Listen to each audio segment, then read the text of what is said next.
안녕하십니까? 우울한 기분에서 벗어나기 주제를 설명할 한국정신건강사회복지학회 코로나19 심리지원단 남부대학교 사회복지학과 이유리 교수입니다. 코로나19 장기화로 인해 많은 사람들의 우울감이 증가되고 있는 추세입니다. 이러한 상황이 지속되자 코로나19와 우울감이 합해진 코로나 블루라는 신조어가 생겼습니다. 국립국어원은 코로나 블루를 대체할 쉬운 우리말로 코로나 우울이라 순화하여 선정하였습니다. 지금부터 코로나 우울에 대해 알아보겠습니다. 코로나 우울이란 무엇일까요? 코로나19 사태의 장기화로 일상에 큰 변화가 닥치면서 생긴 우울감이나 무기력증, 또는 감염 위험에 대한 우려와 사회적 거리두기로 인한 일상생활 제약이 커지면서 나타난 현상이라 정의할 수 있습니다. 코로나 우울이 걱정되시나요? 주변에 유사한 모습을 보이는 사람들이 있으신가요? 코로나 우울과 우울증은 어떻게 다른지 궁금하신가요? 구체적으로 설명드리겠습니다. 우리 중 얼마나 많은 사람들이 코로나 우울로 힘들어하고 있을까요? 보건복지부와 한국 트라우마 스트레스 학회가 실시한 코로나19 국민 정신건강 실태조사 2022년 1분기 결과에 따르면 우울 위험군은 감소 추세이나 코로나 이전인 2019년에 비해서는 여전히 높은 수준입니다. 연령대별로는 30대, 40대, 20대 순으로 높고 성별로는 여성이 남성보다 높게 나타났습니다. 코로나19 장기화는 코로나 우울이라는 신조어가 생길 만큼 많은 사람들이 우울한 기분, 즉 우울감을 느끼고 때론 더 심해지는 경험을 하였습니다. 그렇다면 방금 말씀드린 우울감과 정신질환으로서의 병적 우울증의 차이를 알고 계시나요? 우선 우울감은 이전에 하던 일을 수행하는 데 문제가 없고 짧은 기간, 일주일 이내 정도로 지속되고 비교적 경한 증상입니다. 다른 동반 증상은 거의 없는 상태인데요. 반면 병적 우울증은 이전에 하던 일을 수행하는 데 지장이 있고 상대적으로 긴 기간, 2주 이상 지속되며 심한 증상을 보이고 수면장애, 식욕 변화, 신체적 불편감, 불안, 자살 생각들을 동반합니다. 코로나 우울로 기분 저하가 2주 이상 지속되고 증상이 심각하다면 주의를 기울여야 합니다. 자, 그럼 그림으로 살펴보도록 하겠습니다. 우리는 살면서 가까운 사람의 죽음, 다양한 종류의 상실, 실패와 같은 크고 작은 스트레스 사건들을 겪으며 살아갑니다. 이런 영향으로 우울한 기분에 빠지지만 빨간색 선이 보이시죠? 시간이 지나면서 점차 회복해 원래의 모습으로 돌아옵니다. 이런 모습은 정상적인 반응입니다.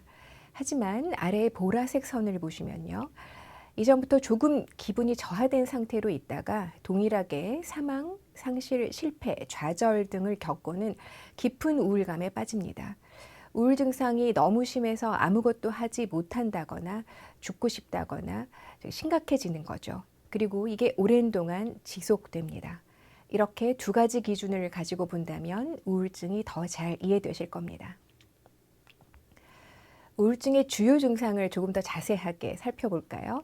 감정, 사고, 행동, 신체로 나누면 다음과 같습니다.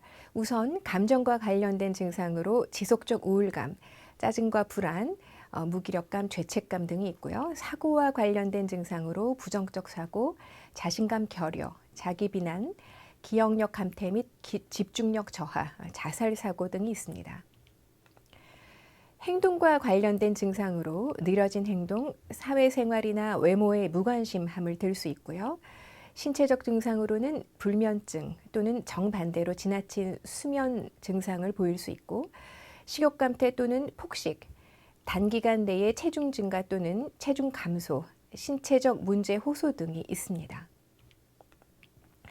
우울증의 원인은 무엇일까요? 첫 번째, 뇌의 신경전달 물질의 불균형으로 인해 우울증이 초래될 수 있습니다. 흔히 세로토닌이라는 신경전달 물질의 저하가 우울증과 관련됩니다. 두 번째, 우울증이 있는 부모나 형제, 친척이 있다면 우울증이 발생할 확률이 일반인에 비해 높습니다. 그러나 병 자체가 유전되는 것은 아니므로 우울증 환자 가족이 모두 우울증에 걸리는 것은 아닙니다. 세 번째, 낮은 자존감, 사랑하는 사람의 죽음, 이별, 스트레스, 실직, 경제적 어려움과 같은 생활 사건의 심리사회적인 영향으로 우울증이 발생할 수도 있습니다. 네 번째, 뇌졸중, 고혈압, 당뇨병, 암 등 신체적 질환은 우울증의 직접적인 원인이 되기도 합니다. 코로나19 상황 자체는 우리에게 심리사회적 원인이 될 수 있겠습니다. 우울증의 대표적인 치료 방법 두 가지를 소개하겠습니다. 첫 번째, 약물 치료입니다. 가장 기본적이고 효과적인 방법이며 다른 치료와 병행하여 사용합니다. 신경전달 물질의 비정상적인 분비를 조절하여 정상화시킴으로써 정신질환의 증상을 완화하고 재발을 방지하도록 돕는 방법입니다. 경항 우울증 환자는 대부분 약물 치료와 함께 정상적인 일상생활을 계속할 수 있습니다. 다만 증상이 심해져서 정신운동 지체가 심하여 업무 수행이 곤란한 상태가 되면 입원 치료가 필요합니다. 두 번째, 심리치료입니다. 정신치료, 상담, 인지행동 치료와 같은 치료들로 우울장애를 가진 사람들에게 정서적 지지를 제공하고 이러한 심리치료를 통해 문제를 인식할 수 있도록 하고 대처 전략을 개발하며 위기 상황을 초기에 예방하는 방법을 배울 수 있습니다. 코로나 우울을 스스로 판단할 수 있는 방법은 무엇이 있을까요? 자기보고식 설문지를 이용하여 간단하게 우울증 증상의 심각도를 파악할 수 있습니다. 그러나 주의사항이 한 가지 있습니다. 설문지의 결과가 반드시 우울증의 진단을 의미하지는 않으며 설문 결과에서 우울증이 의심되는 경우 정확한 진단을 위해 의사와의 전문적인 상담이 이루어져야 합니다. 많이 활용되는 우울증의 측정 도구로 PHQ-9과 CST가 있는데요. PHQ-9은 우울장애의 진단을 위해 9가지 문항으로 이루어진 자기보고식 설문지입니다. CST 척도는 우울증의 선별검사 및 자가진단으로 많이 사용되는 척도로서 총 20개의 문항으로 구성되어 있습니다. 국가 트라우마 센터 홈페이지에서 외상 후 스트레스, 우울, 불안 증상 등에 대한 자가 검진이 가능한데요. 지금 이 영상을 보고 계신 분들은 잠시 영상을 멈추시고 국가 트라우마 센터 홈페이지에서 자가 검진을 해보시길 권해드립니다. www.nct.go.kr로 들어가시면 아래에 자가진단이 보입니다.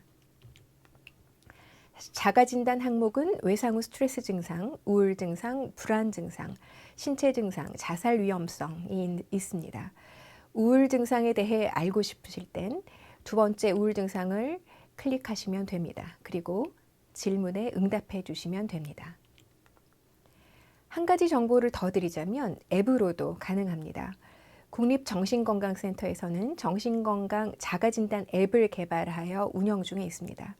우울 외에 다양한 정신건강 증상에 대한 자가검진이 가능하며 결과에 따른 맞춤형 해석 및 주요 정신장애에 대한 정보를 제공합니다.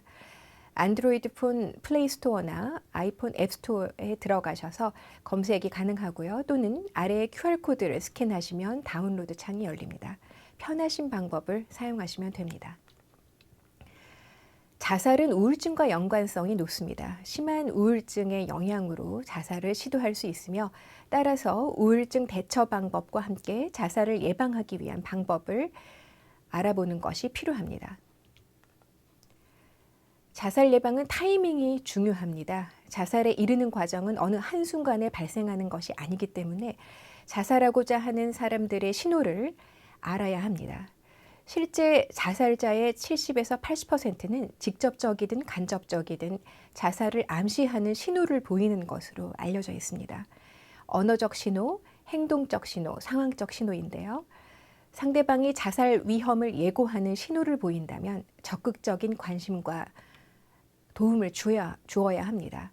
우선 언어적 신호로 죽고 싶다는 직접적인 표현, 신체적 불편감 호소, 집중력 저하 호소나 자기 비하적인 말, 절망과 죄책감 표현을 합니다. 다음으로 행동적 신호입니다. 전에 없던 행동을 보이는데요. 과도한 음주나 공격적, 충동적 행동, 감정의 변화를 보이고 식사나 수면 상태가 변화하고 일상생활 능력이 전반적으로 저하되는 우울 관련 변화를 보이며 주변을 정리하고 소중한 물건을 나눠주는 등 삶을 정리하는 행동을 하고 약을 사서 모으거나 자살 방법에 관심을 갖는 등 자살을 준비하는 행동을 합니다. 또한 상황적 신호도 있는데요. 극심한 스트레스, 만성질환이나 신체적 장애, 이혼이나 사망 등으로 인해 사랑하는 사람을 상실하는 것을 들 수 있습니다. 이러한 상황들이 종합적으로 나타났을 때 자살을 시도할 확률이 높다고 볼 수 있습니다. 만약 주변에 가까운 사람들 중에서 나타나는 이러한 신호를 알게 된다면 절대로 그냥 넘어가서는 안 됩니다.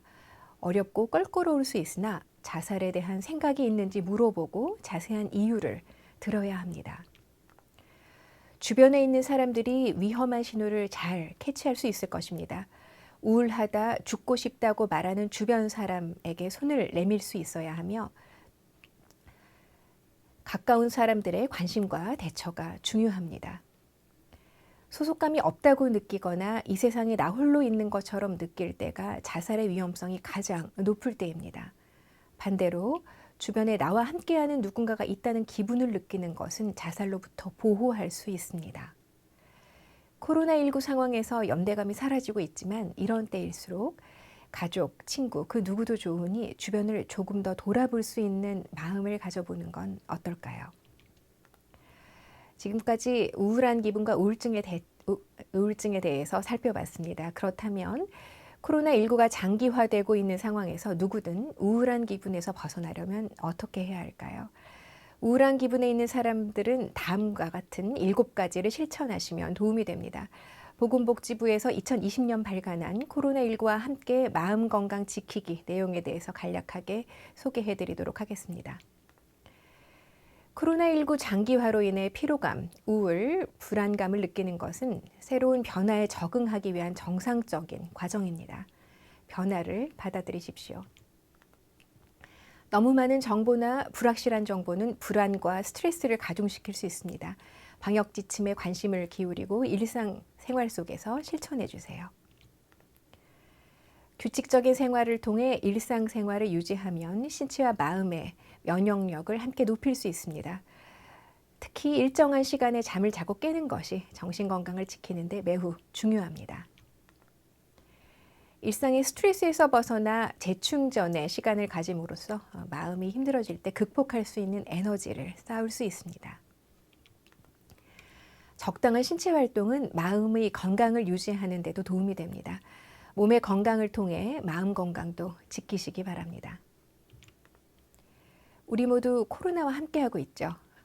화상전화, 카톡, 문자, 이메일 등을 통해 가족과 친구, 동료 등 진심으로 마음을 주고받을 수 있는 사람들과 소통하십시오. 자신과 주변 사람들의 몸과 마음의 건강을 잘 살피고 필요하면 전문가의 도움을 받으시기 바랍니다. 감당하기 어려운 정도의 우울 증상으로 인해 일상생활 유지를 하는데 어려움이 있으시다면 정신건강 전문가와 상담해 보시는 것을 권해드립니다. 이해 필요한 심리지원 정보를 안내해 드립니다. 지금까지 우울한 기분에서 벗어나기를 경청해 주셔서 감사합니다. 코로나19로부터 여러분들의 몸과 마음의 회복을 응원합니다. 여기에 한국정신건강사회복지학회 코로나19 심리지원단이 함께합니다. 감사합니다.